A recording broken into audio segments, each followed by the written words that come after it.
Okay, so ngayon, ang negosyo idea po natin ay gagawa po tayo ng pastillas. So, kung meron tayong, nung nakakaraang video, meron 3-in-1 sa bilao, may 2-in-1 sa bilao, tayo meron din. Merong 3-in-1 at meron 2-in-1 in a tub. So, bukod sa recipe, idea din po sa mga packaging na pwede po natin gawain. So, pwedeng pagregalo at pwede rin po natin gawing extra income. Kaya huwag na natin patagalin pa, mag-start na po tayo.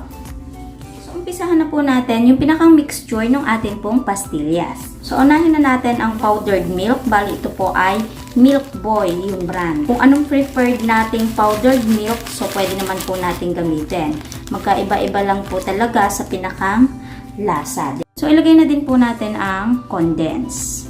So, sa paglalagay naman ng condense, pwedeng tsantsahin lamang po talaga natin. Yung dapat, diba, yung hindi masyadong malamnaw mixture po natin kasi mahihirapan po tayong magbilog. Kailangan isakto lamang yung mamomold po natin ng maganda. So dito naman sa pinakang pastillas natin, walang mali dito. Kasi halimbawa, kung naparami yung liquid ninyo, so dagdagan nyo lamang po ng pinakang powder, diba? Tapos mag-a-add din po tayo ng 2 tablespoon ng white sugar. So imimix lamang po natin yang mabuti hanggang sa wala na po yung dry ingredients. Pagkatapos, ito po ay titimbangin ko para may idea po ako sa 1/4 na ginawa po natin is anong timbang po yung kalalabasan. At tumitimbang po ito ng 563 grams. Ngayon, para may idea po tayo sa pagkukulay, so magkukulay po tayo. I-divide po natin ito sa 3. So, magkakaroon ng 187 grams bawat kulay. Ngayon, sa magtatanong atitipid tips, so ayaw ko maglagay ng kulay. So, itong ginawa po natin ito, pwede na po ito. Kumbaga, ireres lang natin, saglit, and then pwede na po natin itong bilugin. So, yung pangkulay na gagamitin po natin ay kay Achievers na gel food coloring. So, kapag nalagyan na po natin ng kulay, ngayon ay imimix po natin ng mabuti para pantay po ang pagkakakulay. Ngayon, after po nito, kailangan po muna nating i-rest at least 20 to 30 minutes. So, ayun po yung isang pinakang tips po dito sa paggagawa po ng pastillas para hindi po tayo mahirapan sa pagmomold o pag-shape po ng ating pastillas. Kumbaga, hindi na siya magiging madikit. Kasi kapag binalot po kaagad natin after po nito, so didikit lamang po yon sa gloves or sa kamay po natin. Okay? So, after po nito, magbabalik po tayo after 20 minutes. Maglagay ng 1/3 cup white sugar at yung gagamitin po nating panukat is 1 teaspoon. So, after po nating maires, ngayon ay mag-shape na po tayo ng ating pastillas. At uunahin po natin ay itong kulay yellow at bilog lahat yung gagawain po natin dito. So, para sa akin, mas mabilis mag-mold kapag natakal na po natin ng tig 1 teaspoon. At yung isusunod naman po natin dito ay yung kulay green at haba-haba naman po yung gagawain natin. Bali ito po ay tumitimbang ng 6 gram at kapag na-coat na po natin ng asukal ay 7 grams. Pagkatapos, yung kulay purple naman ang isunod natin dito at bilog din po yung gagawain po natin. So, eto na siya. So, mabilis lang siyang mabalot kasi konti lang naman po yung ginawa po natin. Itong kulay green naka 31 pieces, violet 31 pieces, yellow is naka 28 pieces. Pero sigurado kaya siya naging 28 pieces lang kasi dun sa pinaglagyan natin is nagkaroon ng dikit-dikit. Hindi ko na siya masyadong nasaid. Okay? Kaya mahalaga, kung gagawa na tayo nito, sasaidin po talaga natin. Okay? Bigyan ko po kayo ng mga idea dito kung papaano po natin siya i-repack. Una nating i-packaging is itong kulay green. So, pwede po tayong gumamit nito. Okay? So, kung gusto nyo ng mas maliit, yung medyo saktong-sakto, so meron pa naman tayong ma-order online. So, ang sukat ay 1.5 inch by 3.5 inch. Ayan, diba? Then, after po nito, isisil lang din po natin. Hindi ko siya i-repack lahat kasi may idea pa tayo mamaya sa packaging. Yan, pwede na nating isil. Ang kagandahan sa seal na to, merong design. Yan o, kulot-kulot. So, itong mga ginamit kong ito is na-order ko online. Maglalagay na lamang po ako ng link kung gusto nyo pong umorder. Okay, so diba, ganun lang kabilis kapag merong seal. Yung isa naman nating idea na packaging, gagamit tayo ng microwavable tub, kahit anong size pwede natin gamitin, at ito po ay bilog. Okay, so unang idea natin is paghahalu-haluin po natin. Kung sa bilao, ito po ay 3-in-1. 8 na yellow, 8 na purple, 8 na kulay green, total 24 pieces, at tumitimbang ng 150 grams. Pwede naman tayong mag 2-in-1. Bali, dosing yellow, dosing violet. 24 pieces pa din po. Tapos, ang pinakang timbang is 150 grams. So, may 3-in-1, may 2-in-1, at meron ding isang pirasuhan. Okay, so, itong ating pong nakatab, pwede po natin yan samahan ng toothpick, optional. Ilalagay lang natin sa gilid or dito sa pinakang ibabaw. Kung ayaw naman natin dyang isama, so, dito sa pinakang takip, pwedeng dyan po natin i-tape. So, nakadepende na po sa atin. So, dito sa packaging po natin ito, pwede pa po natin yung dagdagan. Kasi, pwede pa po tayo dyan gumamit ng pang-seal. Para selyadong-selyado po yung produkto po natin. Okay?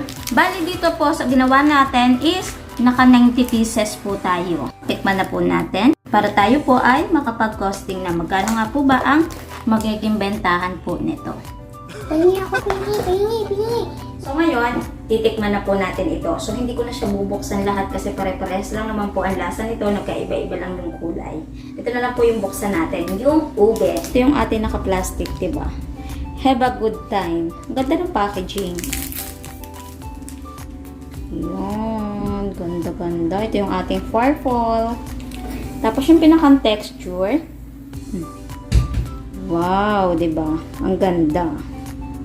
Yung pinakang amoy, napaka-milky. Tikman natin. Umuulan. Panig nyo? Baka mag-ulan out na naman. So, yung pinakang lasa po nito, ito yung hinahanap-hanap na lasa ko sa pastillas. Yung mga sinaunang pastillas. So, ganun po yung malalasa natin. Napaka-milky. Ito, magkakaiba-iba na lamang po medyo yung pinakang lasa sa gatas na gagamitin po natin. So, para sa akin, masarap gamitin yung mga powdered milk na nabibili ko sa mga bakery supply, yung ginagamit po sa scramble. Meron pong mumurahin nun at meron pong mamahalin. Mas masarap, syempre, yung mas mamahalin. Katulad po ng ginawa po natin. 80 pesos po ang 1/4. Milk Boy po yung brand. So, ang sarap. Pinakang tamis, kahit naglagay tayo ng condensed, naglagay tayo ng white sugar, okay pa rin yung pinakang tamis po nito. Okay, so mga interesado na gawin itong extra income, bigyan ko na po kayo ng mabilis sa costing. Habang nilalaks ko yung boses ko, lalo din lumalaks yung ulan. So mag-costing na po tayo kung abutin ako ng brown out. Ayan, mabilis ang costing lamang po ito kasi buti, tumila-tila na. Baka mamaya abutin pa tayo ng run out. Yung powdered milk po natin, 1/4 po yun, 80 pesos. Condensed po natin, hindi po natin naubos yung isang lata, 35 pesos. So sa sugar, 1/2 cup lamang po yung nagamit po natin. So nagkakahalaga siya ng 8 pesos. Ngayon sabihin na po natin na 9 pesos kung gagamit po tayo ng food coloring. Tapos mag-plus na din po tayo ng pinakang label po natin. So, sabihin na lamang po natin na 30 pesos kasi 1/4 lang naman po yung ginawa po natin. Kaya total po ay 154 pesos. Ngayon, i-divide po natin sa 90 pieces na nagawa po natin. At ang kalalabasan po nun ay 1.71 po yung pinakang puhunan po natin. Bawat isang pastillas. Ngayon, natitipid tips magkano po kapag nakalagay po sa ganyang packaging. So, mag-add po tayo ng 0.50 para po sa pinakang packaging. Pero wala pa pong 50 cent yung isang piraso po nito.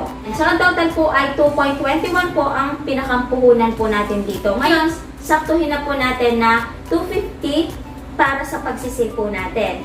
Ang bentahan po nito, nakadepende pa rin po sa atin. Pero may sasuggest na presyo, pwedeng 4, pwedeng 5 pesos. Pero para sa akin, 5 pesos. Tapos kung mayroong kukuha sa ating reseller, so pwede natin ibigay ng 4 pesos. Diba? So sa 5 pisong bentahan, i-minus yung puhunan. So posible po tayong tumubo ng 2.50 po kada isang piraso. Kung magkano yung naging puhunan, ganun din po yung pinakang tubo po natin. So ang ganda ng tubuan, diba?